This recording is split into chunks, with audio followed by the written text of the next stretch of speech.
দীক্ষা নিয়েছি, কিন্তু শান্তি পেলাম না। দীক্ষা নিলেই সব পাপ ধুয়ে যায়, দীক্ষা নিলে ভগবান মিলবে। অনেকেই আমরা বারবার এই কথাগুলো বলি, কিন্তু প্রশ্ন হলো, সত্যি কি দীক্ষা নিলে শান্তি পাওয়া যায়? দীক্ষা নিলেই কি সব সমস্যা মিটে যায়, আমাদের পাপও ধুয়ে যায়? দীক্ষা কি মন্ত্র নিলেই হয়ে যায়? আজকে আমরা ঠাকুর শ্রী রামকৃষ্ণ, মা সারদা দেবী ও স্বামী বিবেকানন্দের উপদেশ বাণী দিয়ে দীক্ষা নিয়ে মানুষের সব ভুল ধারণা ভেঙে সত্য, স্পষ্ট, সম্পূর্ণ প্রমাণ সহ আলোচনা করব। ভিডিওটি শেষ পর্যন্ত শুনলে আপনি বুঝতে পারবেন দীক্ষা আসলে কি, দীক্ষার কাজ কি, কারা দীক্ষা নিয়ে ভুল পথে চলে, কেন দীক্ষা নিয়েও অনেক মানুষ শান্তি পায় না, ঠাকুর মার সঠিক নির্দেশ কি। এছাড়া আজকে আলোচনা করব, ভুল দীক্ষাই কি আপনার কষ্টের কারণ? চলুন শুরু করি। আজকের সমাজে দীক্ষাকে অনেকেই একটা ম্যাজিক্যাল কার্ড ভাবে, যা নিলে সব ঠিক হয়ে যাবে। কিন্তু ঠাকুর শ্রী রামকৃষ্ণদেব স্পষ্ট বলেছেন, দীক্ষা হলো পথের দরজা, হাঁটতে হবে তোমাকেই। চলুন এবার মূল আলোচনা শুরু করা যাক। প্রথমে আলোচনা করব দীক্ষা নিয়ে মানুষের সবচেয়ে ভুল ধারণা। ভুল ধারণার মধ্যে প্রথম হচ্ছে, দীক্ষা মানে মন্ত্র নেওয়া, আর কিছুই না। অনেকে ভাবেন মন্ত্র পেলেই দীক্ষা সম্পূর্ণ, কিন্তু ঠাকুর শ্রী রামকৃষ্ণদেব বলেন, গুরুর কাছে শুধু মন্ত্র নিলে হয় না, গুরুর কাছে নিতে হয় শক্তি, মন্ত্র না। মন প্রস্তুত হওয়াই দীক্ষার আসল অংশ। দ্বিতীয় ভুল ধারণা, দীক্ষা নিলেই সব পাপ ধুয়ে যাবে। অনেকে বলেন একবার দীক্ষা নিলে পাপ পুঞ্জীভূত হয় না, কিন্তু মা সারদা বলছেন, পাপ করলে তার ফল ভোগ করতেই হয়। দীক্ষা মানুষকে শক্তি দেয় পাপ থেকে দূরে থাকতে। অর্থাৎ দীক্ষা রিসেট বাটন নয়। ভুল ধারণা 3 নাম্বার, দীক্ষা মানেই ভগবান লাভ। অনেকে মনে করেন দীক্ষার পরেই ভগবান মিলবে, কিন্তু শ্রী শ্রী ঠাকুর রামকৃষ্ণ দেবের বাণী অনুযায়ী আমরা জানি, ঠাকুর বলেছেন, যে মন দিয়ে দীক্ষা নিলে সেই মন যদি ভগবানের না থাকে, তবে দীক্ষা হাওয়ায় মিলিয়ে যায়। অর্থাৎ দীক্ষা শুরু, ভগবান লাভ তারপর। চতুর্থ ভুল ধারণা, দীক্ষা মানে কঠিন রীতিনীতি মেনে চলা। কেউ কেউ মনে করেন স্নান করে মুখ ধুয়ে সঠিক সময়ে মন্ত্র না জপলে দীক্ষা নষ্ট। শ্রী শ্রী মা বলতেন, এক মায়ের সন্তান একবার ধুয়ে নিলে কি আবার ময়লা হবে না? মন পরিষ্কার থাকলে যে কোনো স্থানে যে কোনো সময় জপ করা যায়। এবার আসি পঞ্চম ভুল ধারণা, দীক্ষা মানে গুরু আমার পাপ সব নিয়ে নেবে। অনেকে বলেন গুরু সব দেখবে, গুরু সব সামলাবে। ঠাকুর বলেছেন, গুরুর কাজ পথ দেখানো, পথ চলা তোমার। চলুন এবারে বোঝার চেষ্টা করি দীক্ষা আসলে কি। দীক্ষা মানে অন্তরে রূপান্তর। স্বামী বিবেকানন্দের বাণী, দীক্ষা হলো আত্মার জাগরণ। মন্ত্র শুধু শব্দ নয়, মন্ত্র হলো স্মরণ, ভগবানকে মনে আনার অনুশীলন। দীক্ষা মানে গুরুর সাথে আধ্যাত্মিক যোগ। ঠাকুর শ্রী রামকৃষ্ণ দেব বলেছেন, গুরু হলেন সুইচ, ভগবান হলেন বিদ্যুৎ।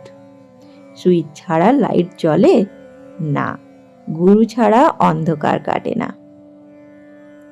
দীক্ষা মানে আত্মসমর্পণ। শ্রী শ্রী মা সারদা দেবী বলেছিলেন, দীক্ষা মানে নিজের অহংকার ত্যাগ করা। যেখানে অহং, সেখানেই শান্তির অভাব। চতুর্থ, দীক্ষা মানে নিয়মিত অনুশীলন।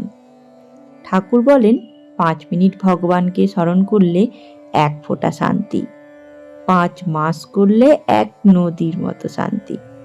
একদিন জপ, একদিন ছুটি, এতে দীক্ষার ফল আসে না। চলুন এবারে জানি দীক্ষা নেওয়ার পর মানুষ যে ভুলগুলো করে থাকে। প্রথম ভুল, জপকে কাজের মতো করা।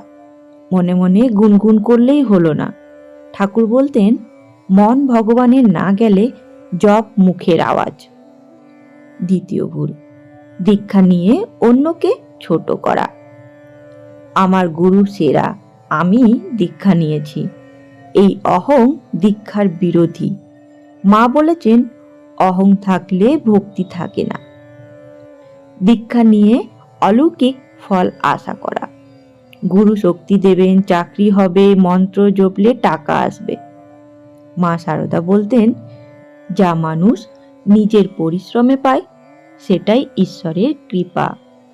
চতুর্থ ভুল, দীক্ষা নিয়ে জীবনে পরিবর্তন না আনা। কেউ রাগী থাকলো, কেউ বাঁকা কথাই বলল, কেউ পাপ অভ্যাস ছাড়লো না। শ্রী শ্রী ঠাকুরের বাণী, দীক্ষা হলো বীজ, ফল পেতে হলে বীজকে জল দিতে হয়। চলুন এবারে জানবো দীক্ষা নিলেও শান্তি না পাওয়ার 5টি কারণ।